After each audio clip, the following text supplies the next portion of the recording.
So with that, I will go ahead and welcome everyone to this panel discussion on modernizing Blackbaud applications and architectural overview with my colleagues Thomas Betts and Dan Ward from Blackbaud. Friendly reminder, this and all other sessions will be recorded. So if you like it, be sure to tell your friends. We'll have it posted in the Event Hub in about 24 hours from now. We will also, I will be moderating the session chat while Thomas and Dan are talking. So if anybody has any questions, please post them in there and we will make sure to get to them when we do some Q&A closer to the end. With that, I'm going to hand it over to the stars of the show. Dan and Thomas, take us away. All right. So good afternoon. Today we're going to be talking about modernizing some of the applications at Blackbaud and why we're doing this work and some of the architectural patterns that we're following. We chose Financial Edge NXT as most of our examples. Some of these things also are very similar how we're upgrading Razor's Edge. But today you've got two architects from the financials team, so we're going to talk about FE NXT. So we're going to start with talking about the current state, and that includes both FE NXT WebView and Database View. Then we're going to get into that journey of where we're going. The most notable milestone on that journey is turning off Database View. But the fun is really in all the details of how we're going to get to that future state. So we're going to talk about the high-level concepts, and then we're going to go into some examples, and we really are kind of treating this like an Ask Me Anything question, so please post lots of questions in the chat if you have any questions about it. About us, Dan, you want to do a quick introduction yourself first? Sure. So I'm Dan Ward. I've been at Blackbaud for over 12 years now, bounced around on several different product teams, internal platform teams. Most of my time has been in some version of financials, either on the CRM product or in FE NXT. And I haven't been at Blackbaud nearly as long as Dan. I've been doing software longer, but I've been here for 2 or 3 years almost. Really enjoying it. Again, also always on the financials team. And I'm in Denver, so anyone coming to BBCon, be sure to say hello when you come out. So as we said, we want to start by talking about the current state of Financial Edge, that both FE NXT and Database View. So to get to where we're going, I want to back up a little bit, and that gets us to, I'm only going to go back to when we had FE7. So Financial Edge 7 was the last version of FE that was installed on-prem, on-site, that you had it running on a server, running on a desktop in your office. And from an architectural standpoint, this is as simple as it gets. It's a straightforward Windows client application talking to data stored in a SQL Server database, right? Then we moved into a hosted environment. And this is either in Azure or one of our data centers. If you saw Paul Gibson's talk yesterday, he covered a little bit about how all those data centers are structured. I really recommend going and watching that presentation. So that FE7 app, that Windows application, it's the same application. It runs on a Windows server in the data center, and we wrap it up in Citrix, which allows us basically to do remote desktop and pull that screen through a browser onto your computer. The other thing that that hosting environment brought is the idea of multi-tenancy. Instead of having software installed in a lot of physical locations, all that software is installed in one location, or in pods in the data centers. So now we need to think about multi-tenancy and all of that routing of how do we make sure that this customer on this environment gets to the right data on the back end. And that's one of those things that we didn't try and draw on the diagram. I just want to bring it up. It's something that all Blackbaud engineers are always cognizant of that we have to think about. But that gets us now to our current state. And here's where we have FE NXT, which is also known as WebView, and FE7, which is, again, hosted via Citrix, and people call that Database View. I think the link even says Open Database View. So when you use WebView, let me see if I can get my little laser pointer thing to work. So the user can open up Database View, or they can go through our front end WebView application, and that hits our back end APIs that then hit the database. Some of that code is actually going through, we have a COM wrapper around the FE7 executable. The DLLs for that application are hosted on that server, wrapped up. So there's things that we want to reuse exactly the same business logic as Database View. It's actually using the same exact code base. So that's an important part and something we have to always be cognizant of. Not everything goes through that, but some of our code does do that because it's easier to reuse the functionality, guaranteeing we're getting exactly the same results. This is also where we introduced Sky API. So the public API endpoints call into that, that backend API. So it's a little bit of a public and private scenario, but that way it's also a nice abstraction layer and a separation concerns that we can make that public API very stable. And if we have to change things behind the scenes for whatever reasons, we can do that without breaking our customers' interfaces. And that's where we now have, instead of just users calling in through a web browser, we can have partner apps, the code that you're writing.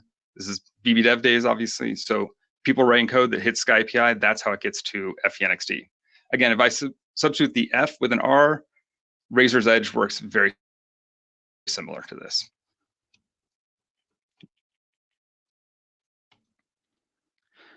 And if we wanted to talk about the technology of each of those layers, it's very much a polyglot. So on our front end, we have, it's all Angular apps. These are written using Sky UX, so it's TypeScript.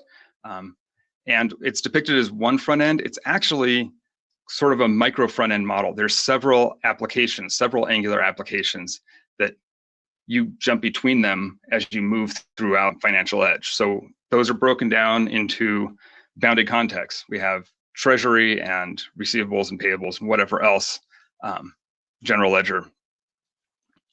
And that bounded context idea is saying that we organize our code. So if you look at the back end, the back end is one big monolith, but it's sort of a modular monolith. So the code is still structured around those same contexts. So a treasury front end calls into code that is clearly identified as treasury on the back end.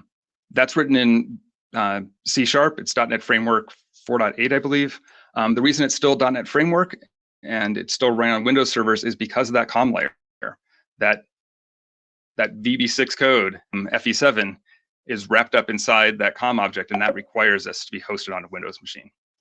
But up here where we have Sky API, this is something that's currently in transition, but we've got a few of the Sky API endpoints that have been moved onto .NET Core, .NET 6, the non-Windows version of .NET. So those are you know, a little bit of our modernization journey. We're taking them off of a .NET Framework API, calling another .NET Framework API to the latest .NET.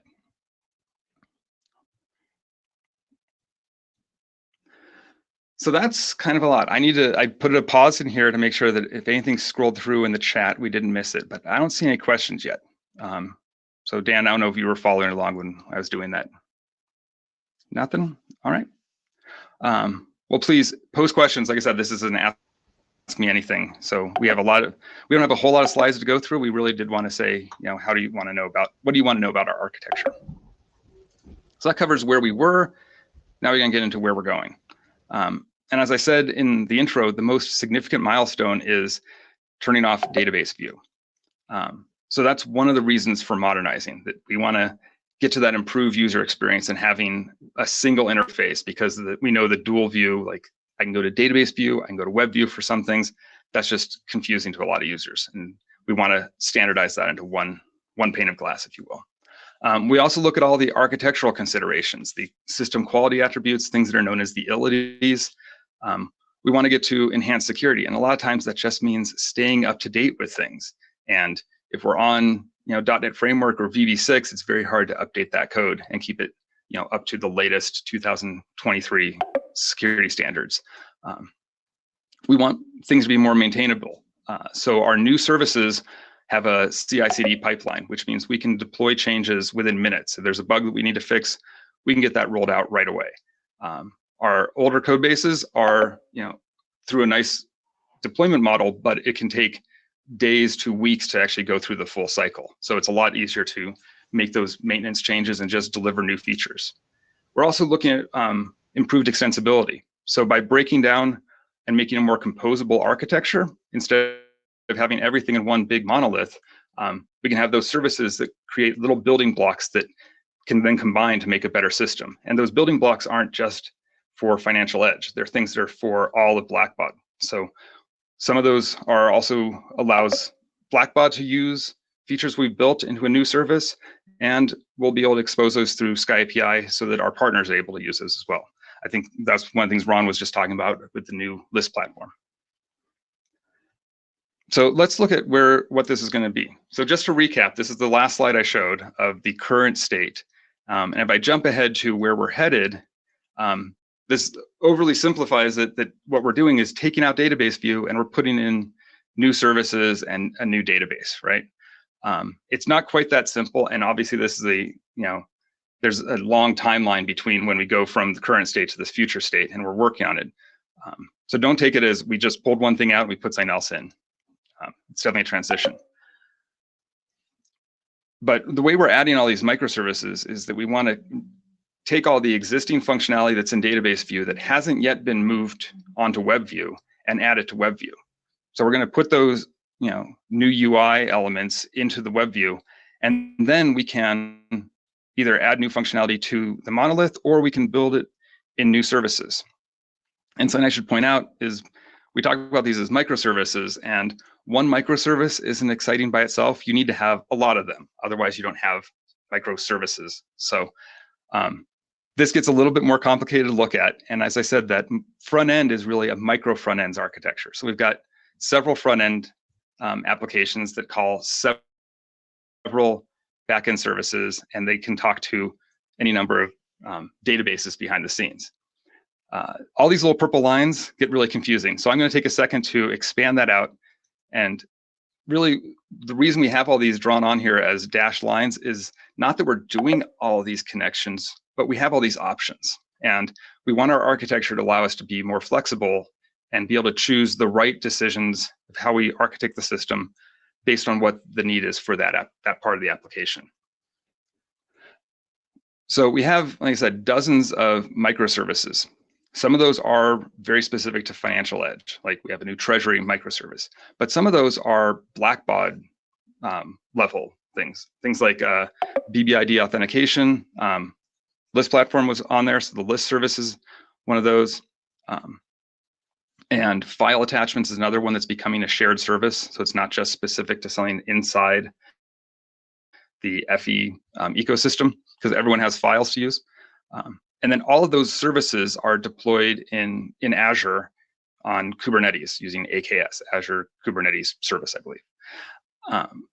And because they're deployed in Kubernetes containers, that means they have to be on the latest version of .NET. They cannot be .NET Framework, and that's fine. It's still C#, it still reads about the same.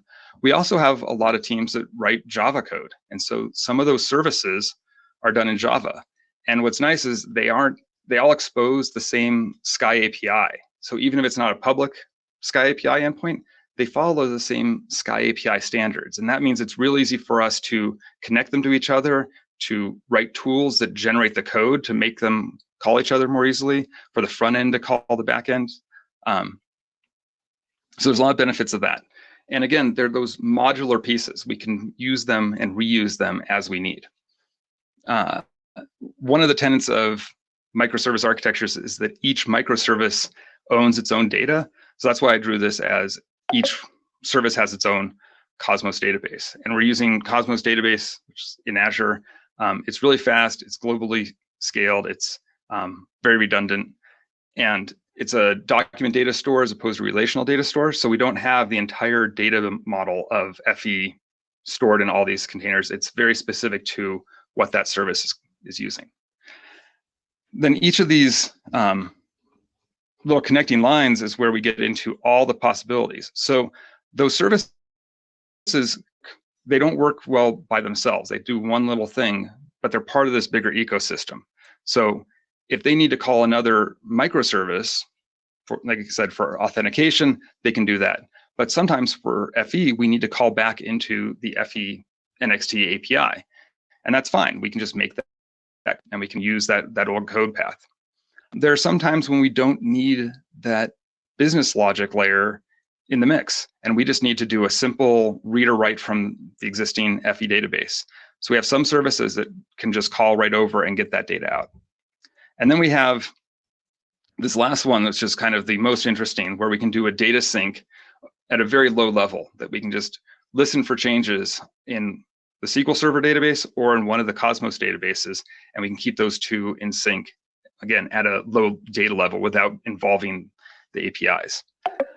That's a lot. I know I've covered like a bunch of different little lines. There's a lot of connectivity. And I think that this is where it gets a lot easier to explain if we go into some of the examples. So I'm going to turn it over to Dan, and he's going to highlight some of the examples we're using that goes into some of the different architectural patterns we're following. Thanks, Thomas. So what I want to do is go into two different examples of how we're utilizing some of these options in different ways for different parts of FE and XT, and actually touch a little bit on our strategy for handling different parts of the Blackbaud ecosystem. Alex had a great question about RE that I think we can start to answer a bit along the way as well. So first I want to talk about new changes to our accounts payable module in FE and XT and its web view. This diagram just resets back to baseline. We still have the FE and XT backend API, which uses under the hood a lot of the FE7 VB COM object and the same SQL server that we've had for 20 years or so. Go ahead and do the next slide. So FE and XT has had accounts payable functionality available in WebView from the beginning.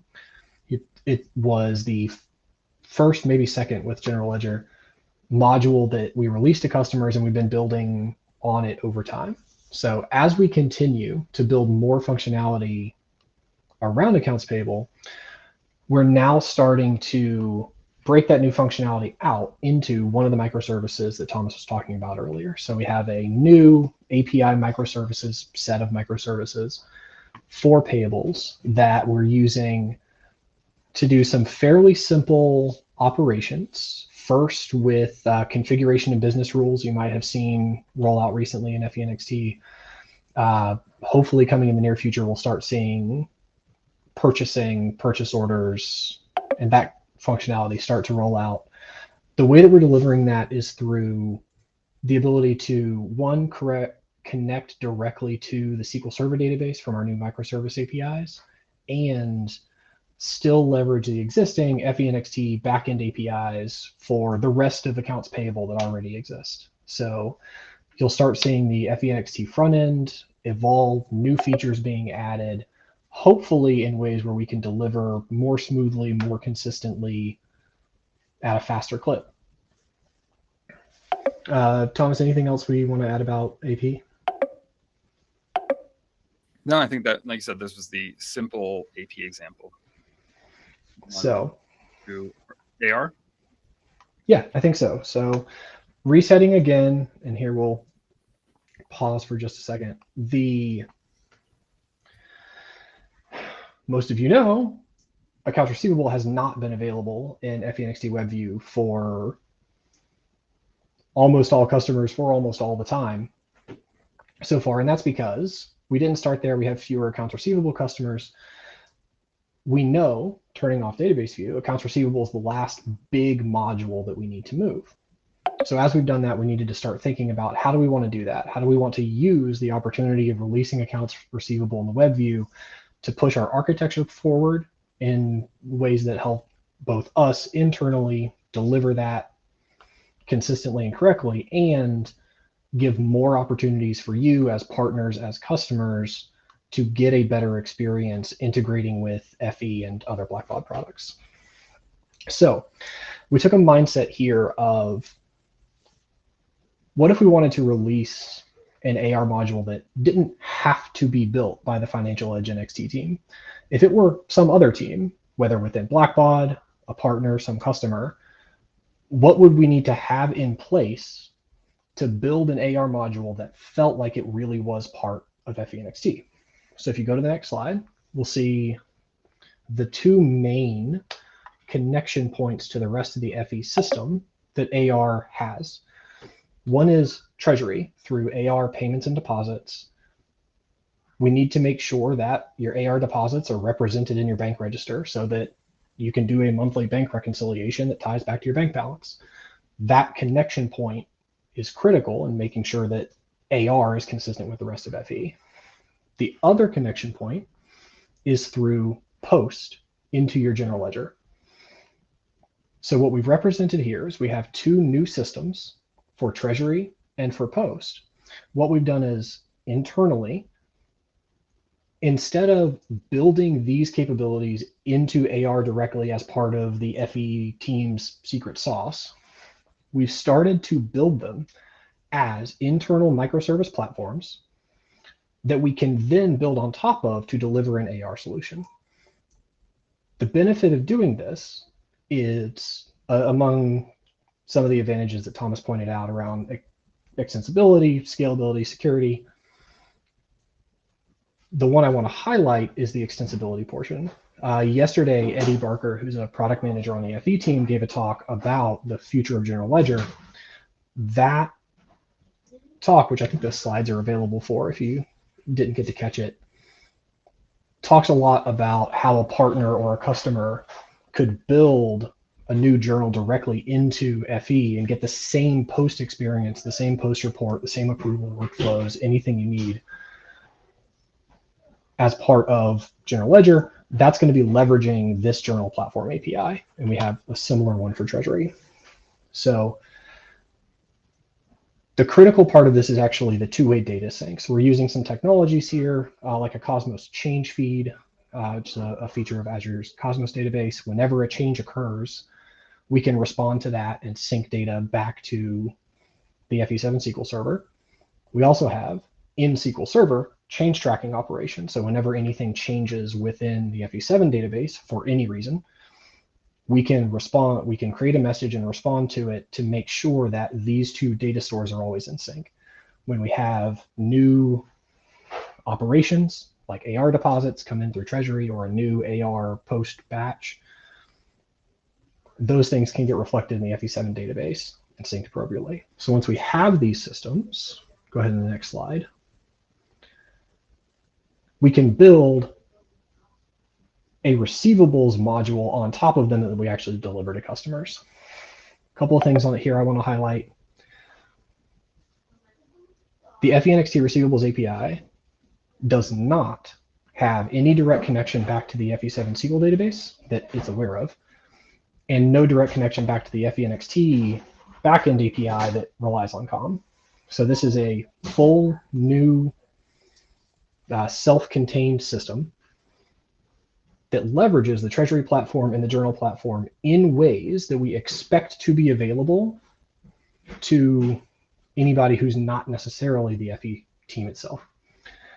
We do have a one-way data sync out of the FE7 SQL Server up to the receivables new Cosmos database because you need all your historical data. So we've started to what we call hydrate that data, take it all out, put it in the new place, and change track that data so it's kept up to date.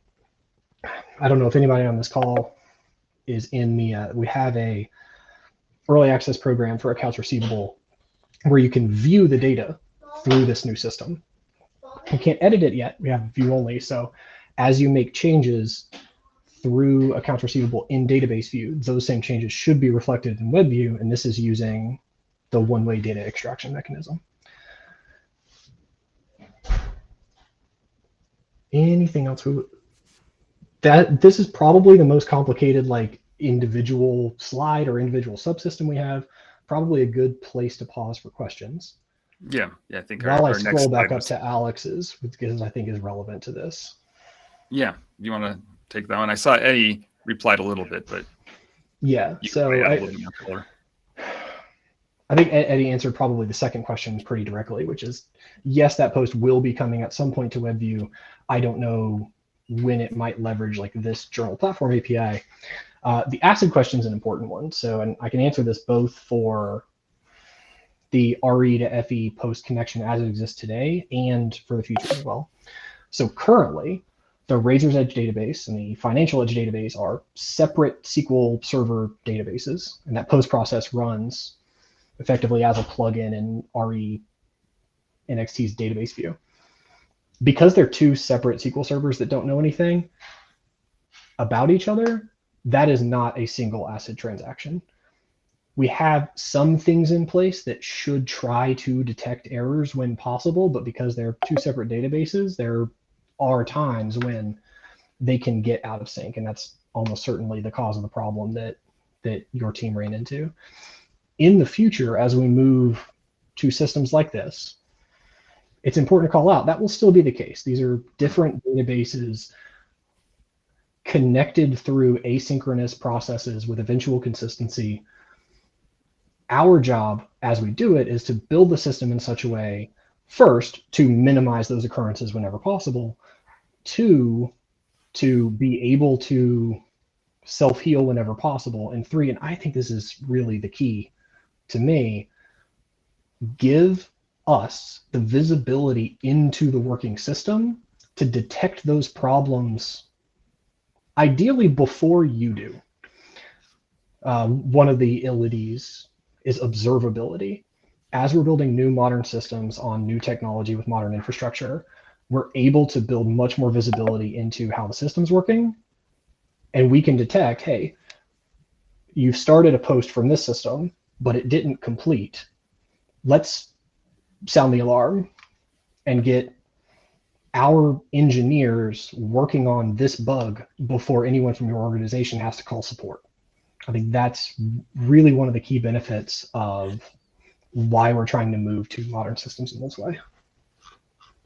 Yeah, I think one thing you pointed out, Dan, in your answer there that we really glossed over a lot is I drew all of these lines the same way all the other lines look, but we are doing a lot more asynchronous processing, and bringing in that eventual consistency is something that we're trying to minimize. The eventual is very short, but there is going to be some lag introduced as one system talks to the other, and then other things happen, as opposed to you just wrote to one database. And you can see that right now if you have RE and FE, because they're two separate systems that have some process occurs, and then the data is up to date in both.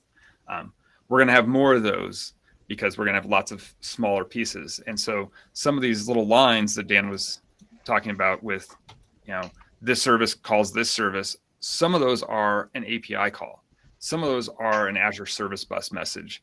And if we get a lot of load coming in, those can queue up. And so the system's able to handle a little bit more load without falling over. So we've got some of that, again, those LODs we're talking about, the redundancy and stability built in.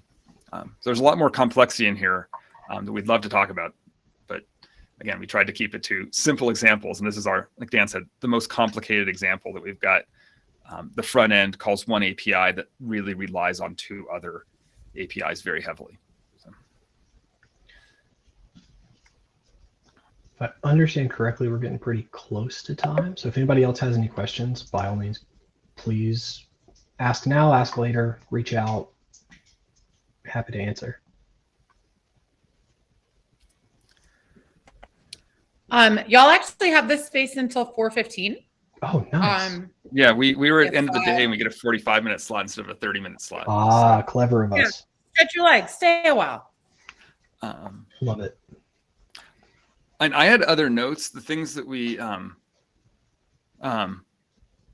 did sort of talk a little bit about, and this came up in, I think it was the Chautauqua Institution's talk today. I asked a question about Conway's Law. They were talking about managing a data project for years. And I always like to talk about the architecture associated with the organization, and that your patterns of how you break these things up, the way you build your system reflects the structure of your organization. And these bounded contexts we have of treasury and journal and receivables are aligning to our teams. And I like to see that. So, ideas like domain-driven design and team topologies of how do we build systems, and how do we take into account the socio-technical factors as part of our design. Absolutely. And yeah, I'm sure Alex is typing frantically, asking another question. I can see. Just waiting.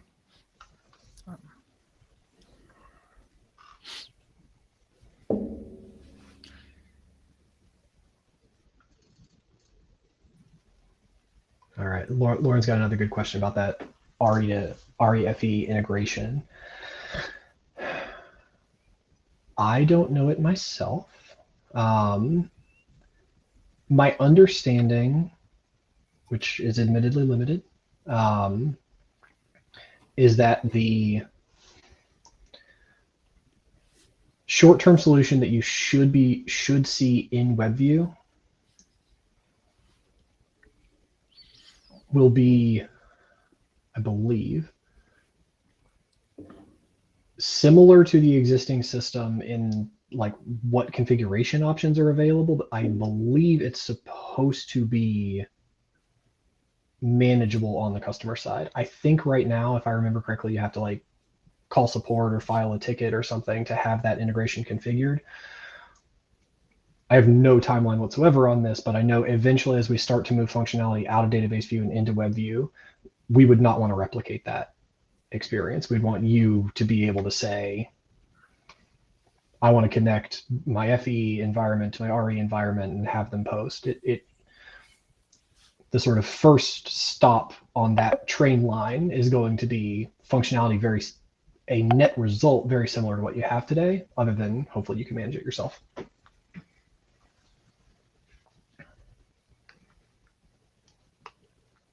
Yeah, so Alex has the classic separate system problem. I'm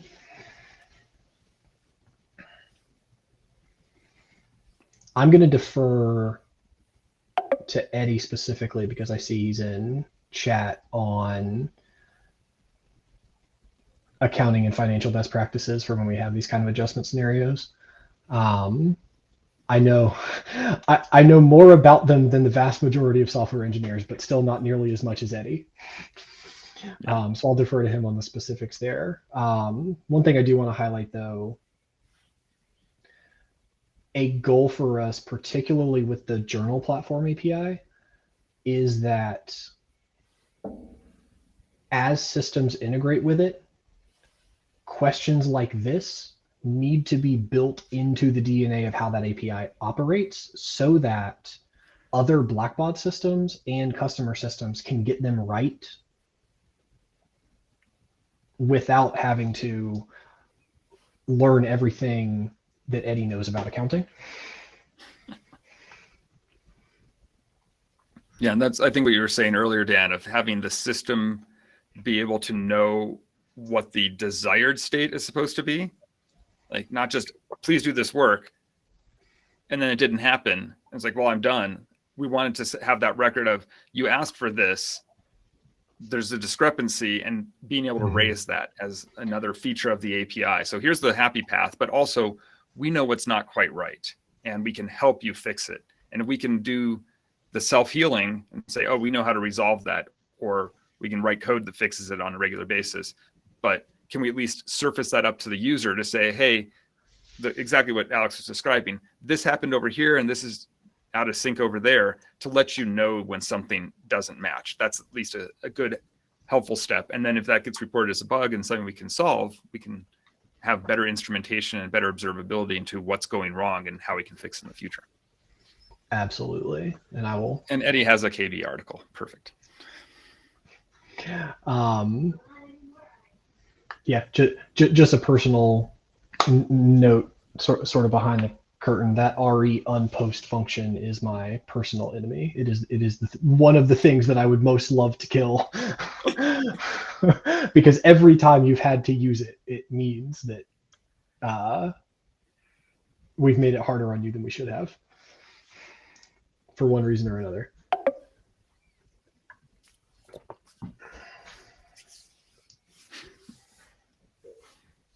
I'm glad Eddie agrees. Otherwise, I'd be in trouble.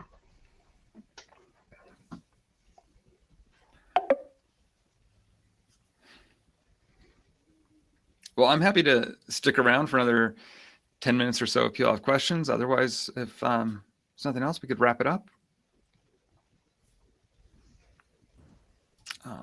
If anyone has specific questions about architecture, please feel free to email us directly, or you can email Eddie, and you can probably guess his email address too.